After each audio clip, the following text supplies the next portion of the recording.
গোঘাটের বকুলতলা সংলগ্ন এলাকায় কৃষকের বাড়িতে ভয়াবহ আগুন, পুড়ে ছাই হয়ে গেল বাড়ির সমস্ত আসবাবপত্র। আজ সোমবার ভোর 5টা নাগাদ ঘটেছে এই দুর্ঘটনা। ক্ষতিগ্রস্ত পরিবারের গৃহবধূ রবি টুডু জানিয়েছেন, গতকাল রাত্রে আনুমানিক 3টে নাগাদ তিনি ও তাঁর স্বামী জমিতে আলু তোলার কাজে চলে গিয়েছিলেন। সেই সময় বাড়িতে ছিল তাঁদের 2 সন্তান। ভোর নাগাদ তাঁরা খবর পান তাঁদের বাড়িতে আগুন লেগেছে। খবর পেয়ে সঙ্গে সঙ্গেই তাঁরা ছুটে আসেন। প্রতিবেশীদের সহযোগিতায় বাড়ির অ্যাসবেস্টস ভেঙে পুকুর থেকে জল নিয়ে এসে আগুন নেভান। পরে দমকল কর্মীরাও ঘটনাস্থলে হাজির হন। আগুনের পরিস্থিতি নিয়ন্ত্রণে আসলেও বাড়ির সমস্ত জিনিসপত্র পুড়ে ছাই হয়ে গেছে। ব্যাপক ক্ষতিগ্রস্ত হয়েছে পরিবারটি। বাড়িতে ছিলাম না, ছেলে দুটো বাড়িতে ছিল। ওরা বলছে যে মা ফ্যানটা চলছিল, ফ্যান থেকে কি একটা শব্দ হলো, তারপরে আমরা বুঝে উঠতে পারিনি, হয়তো কারেন্ট থেকেই হয়তো লেগে গেছে। আমরা তো আর থাকিনি, এবার দেখিনি। আমরা ভাবছি যে নাহলে কি করে রাখবে, ছোট ছেলে, আমার 2টো ঘর বাড়িতে ছিল। এবার ও যখন ফোন করে আমরা এসে দেখছি চারদিকে আমার বাড়িতে আগুন যেন জ্বলছে। এবার এই কুয়াশার সময় থেকে আর থাকবে, যতবার সব মানুষকে ডেকে জড়ো করে জল ফল দিয়ে নিমোনা হলো। নিমোনার পরে তারপরে ফায়ার ব্রিগেডকেও ফোন করা হয়েছিল, ওরাও মানে আসলো। আসার পরে তখন নিমোনা হয়ে গেছে। তারপরে আমাদের গোঘাট থেকেও সব আসছিল, থানা থেকেও সব আসছিল। আপনারা নিজেরা নিভিয়ে নিয়েছেন? নিজেরা বলতে আমরা এই পাড়া পাশাপাশি লোকজন মিলে জড়ো করে জল দিয়ে নিমানা হয়েছে। একাকি আর আপনারা কোথায় ছিলেন তখন? আমরা মাঠে ছিলাম, আলু ভাঙতে গেছিলাম। ছেলে দুটো, আমার ছোট ছেলে দুটো, ওরা ঘরে ছিল। ক্ষয়ক্ষতি হয়েছে? হ্যাঁ, ক্ষয়ক্ষতি হয়েছে, একটা কিচ্ছু নেই, সব যা যে আছে সব পুড়ে ছাই হয়ে গেছে। কে কে আছেন বাড়িতে? হ্যাঁ, আপনার বাড়িতে কে কে আছে? আমার বাড়িতে বাবা মা আছে, আজকে বাড়িতে থাকেনি তারা।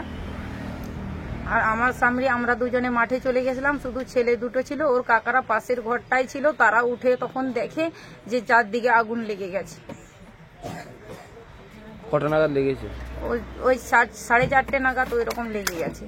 ওরা তখনই তো বলছে, তারপর লোকজন জড়ো করতে করতেই তো এবার জল পুকুরে কার মিনি থেকেও দেওয়া যেতে পারেনি, পুকুর থেকে জল তুলে তুলে দিতে হচ্ছে। অগ্নিকাণ্ডের ফলে ক্ষতিগ্রস্ত হওয়ায় পরিবারের ঘটনা সম্পর্কে অবগত হতেই পরিবারটির পাশে থাকার আশ্বাস দিয়েছেন গোঘাট 1 নম্বর ব্লক তৃণমূল কংগ্রেসের সভাপতি সঞ্জিত পাখিরা। আপনারা পরিবারটার পাশে এসেছিলেন, কি বলবেন? দেখুন, আজকে ফার্স্ট সকালে গোঘাটের আমার এক বাসিন্দা, আদিবাসী পরিবার, হঠাৎ করে ইলেকট্রিক শর্ট সার্কিট হয়ে ছোটো ছোটো বাচ্চা ছেলেরা ঘুমোচ্ছিল এবং কাজের মানুষ তারা ফার্স্ট সকালে মাঠে চলে গিয়েছিলেন। এমন অবস্থায় ভয়াবহ সেই শর্ট সার্কিট থেকে দুর্ঘটনা, মানে আগুন জ্বলে যায় এবং পুরো ছাই হয়ে যায় একটা ছোট্ট বাড়ি, মাটির বাড়ি। সেখানে অ্যাডভেস্টার, গাড়ি, বই খাতা সহ, এবং সবথেকে দুঃখজনক বিষয় যে হয়তো ওই বাচ্চাগুলো মারা যেত, মানে এমন একটা পরিস্থিতির মধ্য দিয়ে কোনো রকমে বাচ্চাগুলো প্রাণে বেঁচেছে, তাদের কোনো ক্ষয়ক্ষতি হয়নি। বাড়িটা পুরো ছাই হয়ে গেছে, অনেক জিনিসপত্র পুরো ছাই হয়ে গেছে। আমরা সঙ্গে সঙ্গে খবর পেয়ে ফায়ার ব্রিগেড থেকে শুরু করে পুলিশ প্রশাসন সকলেই গিয়েছে এবং আমরাও পরিবারের পাশে দাঁড়িয়েছি এবং বলেছি সর্বময় আমরা ওদের পাশে আছি, সর্বক্ষণ আছে। আমরা চেষ্টা করব ওদের যেভাবে সরকারি সুবিধা সুযোগ করে দেওয়া, সেটাও আমরা চেষ্টা করব এবং আমরা ওই পরিবারের পাশে রয়েছি।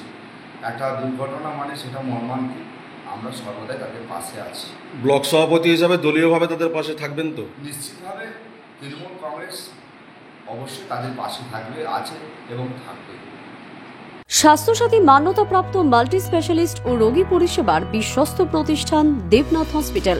রয়েছে ICU, NICU, USG, TLH, dialysis বিভাগ, ল্যাপারোস্কোপিক, শল্য, অর্থোপেডিক, ডিজিটাল এক্স-রে, বন্ধ্যাত্ব চিকিৎসা সহ উন্নত চিকিৎসা পরিষেবার আরও একাধিক বিভাগ রয়েছে। ঔষধের দোকানও। আমাদের ঠিকানা বাসুদেবপুর মোড়, আরামবাগ, হুগলি। যোগাযোগ নাম্বার 8373074998। এছাড়াও যোগাযোগ করুন 8373074999 এই নাম্বারে।